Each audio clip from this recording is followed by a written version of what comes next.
You know, for centuries, silver has had this kind of split personality. On the one hand, it's this beautiful, shiny treasure that we wear and show off. But on the other, it's a rock-solid store of value that people stack away for a rainy day. And that dual nature, well, it creates a really interesting problem for anyone who wants to own some. Which brings us to a huge question, one that a lot of people ask. If you're going to buy physical silver, what's the better play? Do you go for beautiful jewelry that you can actually use and enjoy, or do you get standardized coins that you can just stack up? It's a classic battle between beauty and bullion, and the answer, well, it's not as simple as you'd think. So, this is the main event right here. In one corner, you've got silver jewelry representing personal style and, just pure beauty. And in the other corner, you have silver coins, bullion, which is all about raw, unadulterated value. So let's see how they really stack up. Okay, let's dive right into our first round, cost. Because we need to break down what you're really paying for when you buy silver and how the form it takes can completely change the price tag. The very first thing you have to understand is that not all silver is, well, the same silver. The actual percentage of pure metal in your item is a massive factor in its value, and this is where jewelry and coins immediately start to go their separate ways. And the numbers here, they tell the whole story. Sterling silver, which is the standard for almost all jewelry, is 92.5% pure. So what's that other 7.5%? It's usually copper, and it's added to make the jewelry strong enough to not get destroyed by daily wear and tear. Bullion coins, though, are built for one thing, investment. So they are almost always 3/9 fine, or 99.9% pure silver. Now, beyond purity, the single biggest factor affecting your cost is something called the premium. The easiest way to think about it is like a maker's fee. It's all the extra stuff you're paying for that isn't the metal itself, the design, the labor, the brand name, and of course, the seller's profit. And would you just look at the difference this makes? Let's imagine the spot price for an ounce of silver is 25 bucks. For a typical 1-ounce bullion coin, you might pay a premium of, say, $3. So, 28 bucks total. Simple. But for that exact same ounce of silver crafted into a designer necklace, whoa, the premium for the brand and the artistry is massive. It can easily turn that $25 worth of silver into a $75 purchase, or way, way more. So it's clearly not just about what you pay when you buy. It's also about how easily you can get your money back when you sell. And that brings us to round 2, the liquidity test. This is all about how fast you can turn that silver back into cold, hard cash. In the investment world, high liquidity is everything. It just means you can sell something fast without a big fuss and get a price that's really close to what it's actually worth.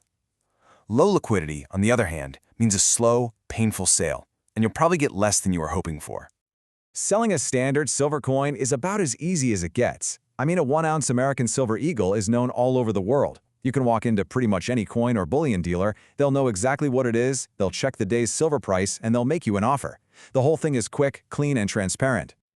Selling jewelry, though, that is a whole different ballgame. First, you have to find someone who can even test it to verify the silver content, and then comes the painful part. They will almost always offer you a price based on the scrap value of the metal. Remember that giant premium you paid for the cool design and the fancy brand? Yeah, that usually just evaporates. Now, of course, this isn't true for some priceless antique, but for most jewelry, you're just selling the silver by weight. All right, on to our final round. Let's talk about function. Forgetting the money and the markets for a second, this comes down to one really simple question. What are you actually planning to do with your silver? And the difference here could not be more stark. The whole point of jewelry is to be worn, to be enjoyed. It's about your personal style, it's about aesthetics.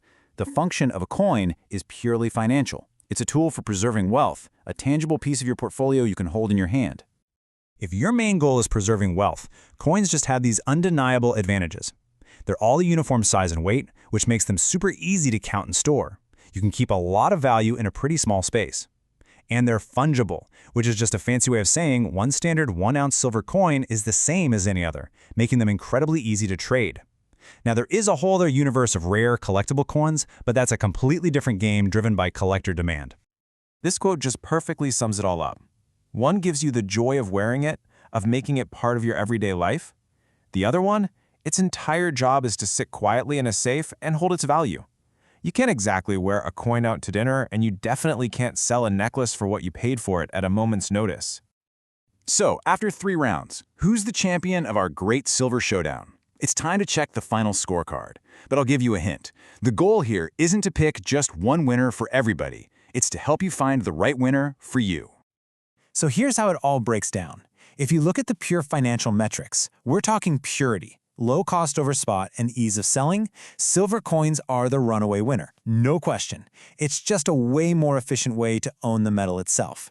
But when you talk about personal utility, about the sheer enjoyment you get day to day, jewelry is the undisputed champion. And this is the most important takeaway of all. There's no single smarter choice that works for everyone. The smartest decision is the one that lines up perfectly with your reason for buying silver in the first place. Are you trying to build a nest egg for the future, or are you buying something beautiful you can enjoy right now? Ultimately, you can boil it all down to this one simple question. Is your silver for show, or is it for security? Answer that honestly, and you'll know exactly what to do. Thanks for joining us.